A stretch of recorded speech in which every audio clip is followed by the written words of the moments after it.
বোন, আপনি এত রাত্রে এখানে কেন একটু বলবেন? ভাই কপালে আছে তাই আমি এত রাত্রে এই যাবো, কারণ আল্লাহ দেওয়া রাস্তা তার তো থাকা নিষেধ না, না তার জন্য আমি এখানে বসে রয়েছি। কেন আপনার ঘর নাই? আমার ঘর আসছিল, আমার ভালোবেসে একজনকে বিয়ে করেছিলাম, আমার 8 মাসের বাচ্চা গর্ভে রেখে সে চলে গেছে। সে আজও আসে নাই যে তার গর্ভে রাখা বাচ্চাটা কি ছেলে হয়েছে না মেয়ে হয়েছে বা কিরকম হয়েছে, সাদা না কালো, সে আজও পর্যন্ত দেখতে আসে নাই, বুঝছেন? তাই আজকে আমি পরিস্থিতির শিকারে আমি এই রাস্তায়। বাচ্চাটা আমার হয়েছে মানুষের সাহায্যে, মানুষের মাধ্যমে আমার বাচ্চাটা হয়েছে। দোকানে দোকানে সাহায্য চাই, একটা ডাক্তার আপা আমার বাচ্চাটাকে সিজার করছে, সে দোকানে দোকানে সাহায্য চাই আমার বাচ্চাটাকে সে বাঁচাইছে, ঠিক আছে? আজকে আমি এই পরিস্থিতি আমার বাচ্চাটাকে নিয়ে, আমার ভালোবাসার মানুষটাকে আমি ভালোবাসি, তার ভালোবাসার দান আমার এই বাচ্চাটা, কিন্তু সে বুঝলো না, সে আমাকে ছেড়ে চলে গেছে। মানে ভালোবেসে কি পেলেন আপনি? ভালোবেসে এই বাচ্চাটাকে পেয়েছি, আর কিছুই পাইনি। কিন্তু এত রাত্রে যদি আপনি বাইরে থাকেন এই খোলা আকাশের নিচে, বাচ্চাটা তো অসুস্থ হয়ে পড়বে। আপনিও তো একটা নারী, আপনি তো জোয়ান, আপনার তো বিপদে পড়তে পারেন। ভাই কি করবো আমি, এক হইলে বাচ্চাটাকে নিয়ে মরবো না বাঁচবো আমি জানি না। 10,000 টাকার জন্য আজকে আমি বাহিরে, এখানে অনেক মশা, আমার বাচ্চাটা অনেক ঠান্ডা লেগে গেছে, বাইরে অনেক ঠান্ডা, আমি কি করবো? আমি পরিস্থিতি শিকার হয়ে গেছে, আমি বুঝতেই পারতাছি না আমি কি করবো। ভাই তো আপনি ঘর থেকে বের করে দিচ্ছে, আপনার জিনিসপত্র কোথায়, ব্যাগ আমার কোথায়? কোনো জিনিসপত্র আমাকে দেয় নাই, আমার ঘর থেকে বের করে দিচ্ছে, আমার এক কাপড়ে বের করে, আমার বাচ্চারও একটা কিছু আমাকে নিতে দেয় নাই, আমাকে তারা এক কাপড় আমার বের করে দিচ্ছে। তো আপনি ঘর ভাড়া দিলে কি আপনার জিনিসপত্র দিবেন না? হ্যাঁ, আমি ঘর ভাড়া দিলে আমার ঘরে সে উঠতে দিবে। কোনো ভাই যদি পারেন ভাই আমাকে একটু সাহায্য করেন, আপনাদের কাছে হাত জোর করে আমি বলতেছি, আমাকে একটু সাহায্য করেন ঘরে ওঠার মতো। আপনার এই ভিডিও যদি দেখে আপনার স্বামীর চোখে পড়ে তাহলে তো সে ফিরেও আসতে পারে।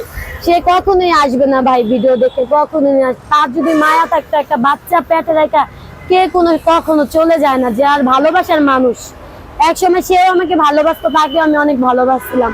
আমার বাবা মার কথা তা আমি শুনি নাই, না শুনি না, তার হাত ধরে আমি চলে গেছি। আমার বাবা মারা গেছে, আমার আম্মু নাই, ঠিক আছে? আম্মু কোথায় আমি জানি না। তো বাবা মায়ের ঘর ভিটাতে তো আপনি চলে যেতে পারেন, এখন এই বিপদ আমার আম্মুর কোনো ভিটা নাই, নদীতে সব ভাঙ্গা নিয়ে গেছে, কোনো ভিটা আমার আম্মুর নাই। মানে মা কোথায় আছে সেটাও জানেন না? না, আমি জানি না। আপনার ভাই বোন আত্মীয় স্বজন? আমার একটা ভাই ছিল অনেক ছোট, ছোটবেলায় মারা গেছে, নাই, আমি একাই। তাহলে এই মুহূর্তে যে আপনাকে সাহায্য সহযোগিতা করবে মানুষ, আসলে কিভাবে করবে একটু বলবেন? ভাই আমার ওই যে নাম্বারটা দেওয়া আছে, নাম্বারে যোগাযোগ করলে একটু সহযোগিতা করলে আমার সাথে কথা বলতে পারবে। আপনার নাম কি? সাথে একটা সাথী। আপনার সন্তানের নাম কি? সাফওয়ান। সাফওয়ান। আচ্ছা, এই যে সন্তানটা কয় মাস হচ্ছে বয়স? ওর বয়স 10 মাস। 10 মাস হচ্ছে ওর সন্তানের বয়স।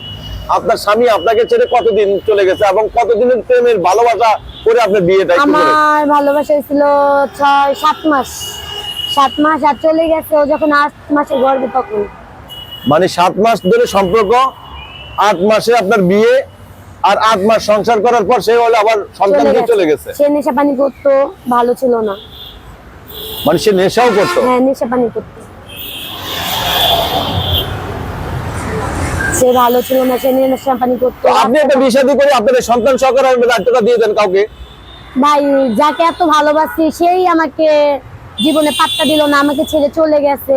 এত ভালোবাসার পর একটা সন্তান আমাকে উপহার দিয়ে গেছে, আর কিছুই না। আর কে আছে যে আমার সন্তান শুধু আমাকে দায়িত্ব নেবে? বুঝি নাই আপনার কথাটা। মানে যাকে এত ভালোবাসি সেই আমাকে ছেড়ে চলে গেছে, আর কে আছে যে আমার সন্তান শুধু আমাকে দায়িত্ব নিবে? অনেক মানুষের সন্তান হয় না, সে তো এমন সন্তান নিতে চাইবো। না না, আমি কখনোই আমার সন্তান নিব না। এক হইলে আমার সন্তান নিয়ে আমি পৃথিবীতে থাকতে চাই, নাহলে আমি আমার সন্তান নিয়ে পৃথিবীতে চলে যেতে চাই। বুঝি নাই কথাটা। এক হইলে আমার সন্তান নিয়ে আমি পৃথিবীতে থাকতে চাই, নাহলে চলে যেতে চাই। আমি আমার সন্তান কাউকে দিব না। মানে সন্তান আপনি কাউকে দিবেন না, কিন্তু বাচ্চার মতন তো সন্তানটা তো মানুষ হতে পারতো। মানুষ হতে পারতো, কিন্তু মানুষ হতে বলে একটা মা কখনোই তার সন্তান অন্য একজনকে দিতে পারে না। কেউ যদি আমার জন্য সাহায্য লাগে, আমার জন্য মায়া লাগে, আমার জন্য না, মানে আমার সন্তানের জন্য, আমার সন্তানকে দেখলেই হবে, আমাকে দেখা লাগবে না। একটু সহযোগিতা বা শেয়ার। আপনি কাজ করেন, কাজ করে আপনার সন্তান থেকে আপনি বেড়ে উঠতে পারেন। আমি আপনি তো বাচ্চা কার কাছে রেখে কাজ করবো? আমার বাচ্চা রাখার মতো কেউ নাই, আমার বাচ্চাটা রাখার মতো কেউ নাই আমি ছাড়া পৃথিবীতে। আর আমার বাচ্চা বুকে দুধ খায় না, আজকে যে 6-7 মাস হয়েছে বুকে দুধ খায় না। ও যে দোকানে ডানুর দুধ খায়, ওই দুধটা ওর আমি খাওয়াইতে পারতেছি না। আমার বাচ্চা অনেক অসুস্থ। কিন্তু আপনি দেখেন এই রাস্তার ভিতরে অনেক রাত হয়ে গেছে, কিন্তু আপনার এখানে তো কোনো লোকজন নাই, আমরা রাস্তা দিয়ে যাচ্ছি, এর ভিতরে বসে থাকা দেখে আমরা আপনার ভিডিওটা করার জন্য বলে যে কি ঘটনা, কি একটা মেয়ে মানুষ এখানে কেন, একটা বাচ্চা বলে।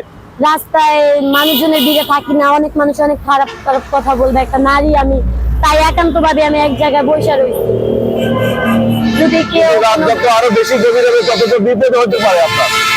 ভাই আমি তার জন্য তো হাত জোর করে বলছি, আমার এই ভিডিওটা দেখে জানি কেউ আমাকে একটু আমার পাশে দাঁড়ায়, একটু আমার রুম ভাড়াটা দেয়, জানি আমি বাচ্চাটা দিয়ে রুমে উঠতে পারি যায়। আপনার ঠিকানাটা কি, কোথায় গেলে আপনাকে এখন পাওয়া যাবে, মানে কি এখন এই রাস্তায় আপনার ঠিকানা? এখন বর্তমানে রাস্তায় আমার ঠিকানা, মানে কোনো ঘর বাসা বাড়ি নাই? বাসা ছিল, বাসা থেকে বের করে দিচ্ছে, তাহলে রাস্তা আমার ঠিকানা না, আমি তো বাসা নাই। কিন্তু আপনাকে যদি কেউ সহযোগিতা করে, যে মোবাইল নাম্বারটা দিচ্ছেন সেই নাম্বারটাতে কি টাকা পাঠানো যাবে? বিকাশ সেই করা নাম্বার আছে? থেকে কল দিলে আমি বিকাশের দোকানে যা নাম্বার দিতে হবে আমার। ওটা বিকাশ করাও না? না, বিকাশ করা না। দর্শক, এই মুহূর্তে এই ভিডিওটা এই সন্তানের জন্য, অন্তত ভিডিওটি আপনারা যে যেখান থেকে পারেন আপনারা একটু ভিডিওটা আপনাদের দেখার সাথে সাথে ভিডিওটি উপরের দিকে টান না দিয়ে আপনারা ভিডিওটি একটু শেয়ার দিয়ে দেবেন, লাইক এবং কমেন্ট করে দিবেন। অন্তত এই সন্তানটাকে বেঁচে থাকার মতন আপনাদের একটি শেয়ার হয়তো বা এই সন্তানটা বেঁচে থাকতে পারে, ভালো থাকতে পারে। দর্শক, ভালো থাকুন, সুস্থ থাকুন, আল্লাহ হাফেজ।